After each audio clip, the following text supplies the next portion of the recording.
make of the hairpiece that Kevin Nash is sporting here? Well, I don't know what to make of it. What about that bodysuit on Elizabeth, huh? I know what to make of that, man. If you make another fucking Blue Chew reference today. I'm not going to make a Blue Chew reference, but I just know that Liz was. Blue Chew's you're going to think there's rigor mortis in your dick, just like Macho Man. Oh yeah, Blue Chew, dig it. It ain't slim no more, is it, Jim? No, sir. I'm going to snap into it though. Oh yeah. This, can I say this? What, you're about the meat stick transition? No, this is episode like 126. Yeah. This is the first time we've ever mentioned rigor mortis in your dick. Well, we're talking about the deceased Macho Man. See, if Tanae would have asked him about Captain America or Batman or comic book, probably Scotty would have. I would have changed the channel and never turned it on again. I can't believe you don't like that stuff. I fucking hate it. You're wrong. I'm wrong. You almost said I'm wrong for what I like or don't like. The following announcement has been paid for by the nWo. By the way, bro, when I introduced, oh my God, look at this. It's pins. I got pins. When I introduced, Neil Pruitt to my parents, you know, I have to explain to them who everybody is at Starrcast. Right. So I'm explaining to my dad, I'm like, hey, Conan, he's like the biggest wrestler in the history of Mexico. He's like the Mexican Hulk Hogan. And Conan's like, yeah, except I'm not a racist. I'm like, okay, I got to try to do better on the next one. So then I introduced him to Neil Pruitt and I'm like, Mom, remember the nWo? And she's like, yeah. I said, well, this guy was the voice of it. And then Neil immediately just launched into it. The following announcement has been paid for. And I was like, holy shit, he was ready for that. Boy, and she's ready for it. Lord, I think Kim Page is low key. Yeah. One of the best looking women in the history of wrestling. Yes, absolutely. Nobody ever talks about her in that way, but I mean, she's, as Bruce would say, top 5. Yeah. Just so, God, she just was so perky. You know what it proves? Diamond Dallas Page really can sell anything. Yeah, exactly. Before he sold everybody on yoga, he was selling Kimberly Page on Stick With Me. And he did it successfully. Yes, he did. And it was always a head scratcher. Because she was, look at her. She didn't know how to look bad. Check it out. Here we go. Main event action time. And what a main event it is. When you think about stars, and that's what we're talking about. This is the real difference between here and the other channel. You got the Giant, former world champion, Lex Luger, former world champion, Diamond Dallas Page, who's the new guy who's super hot. And you're taking on the hottest act in wrestling, the nWo, with Scott Hall and Kevin Nash, two of the original founding members, certainly the quote unquote cool ones. And one of the biggest stars of all time, the Macho Man, Randy Savage. He certainly drew more money than Chris Jericho. Ask anyone except me or Tony.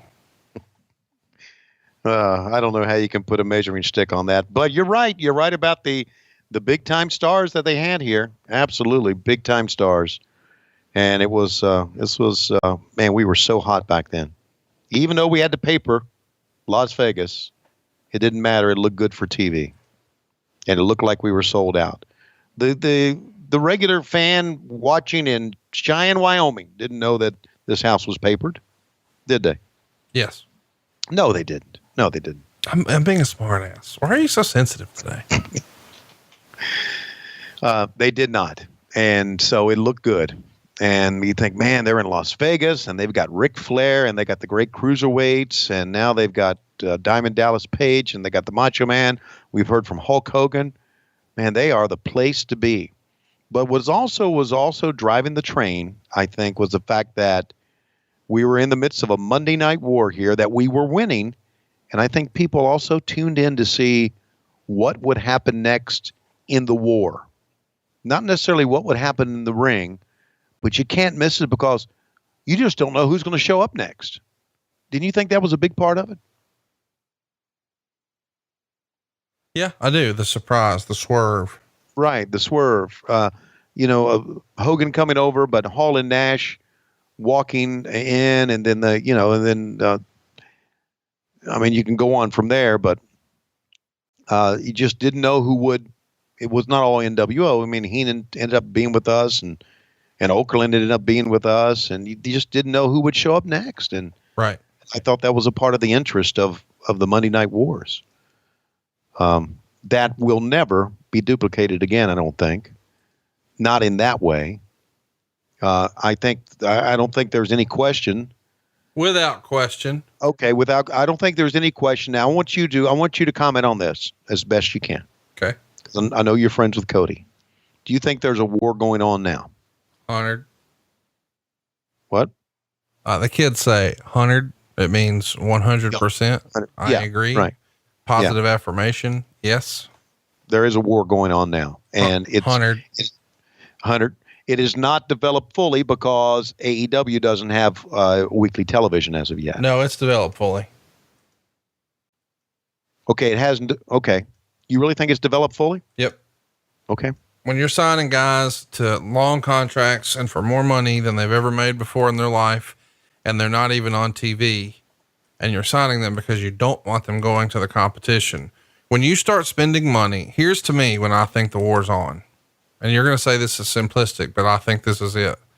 When you're spending money not to make your program better, but to make sure that they can't improve their program, the war's on.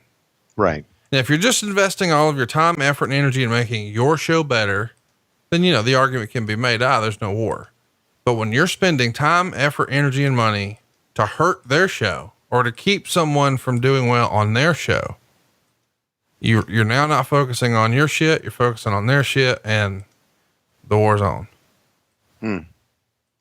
And you are fighting the war, in my opinion, the wrong way. Yeah. I mean, listen, there's a hip hop phrase called pocket watching. And, the concept is when you start worrying about what everybody else is doing, you're stopping worrying about what you're doing, and you're not going to be successful. Right.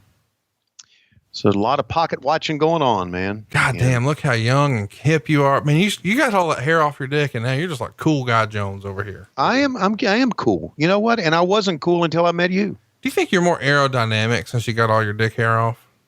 Like when you go running naked, do you feel like you're making better times? I don't go running naked. What? I don't go running naked. How have you lost all this weight? I don't do it naked. Oh, well, Flair was telling me that he thought it made you more aerodynamic. What the fuck does he know about me and about what pubic hairs I have?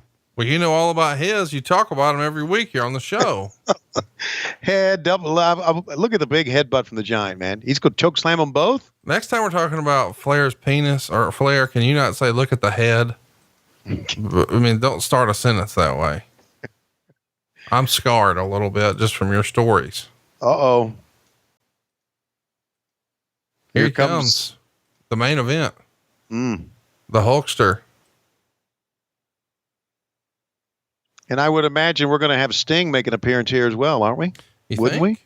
But we're getting a Pier 6 brawl to end Nitro, which is sort of commonplace. And of course, he's got the big gold belt in tow, calling around Lex Luger. Of course, we know they're on a collision course for August.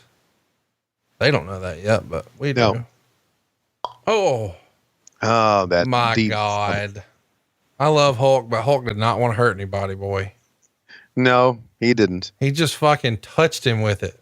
You see Scott all like, fuck that. Here's how you hit somebody with it. Wham! Wham! Shit, Terry. Lay it in. Wham!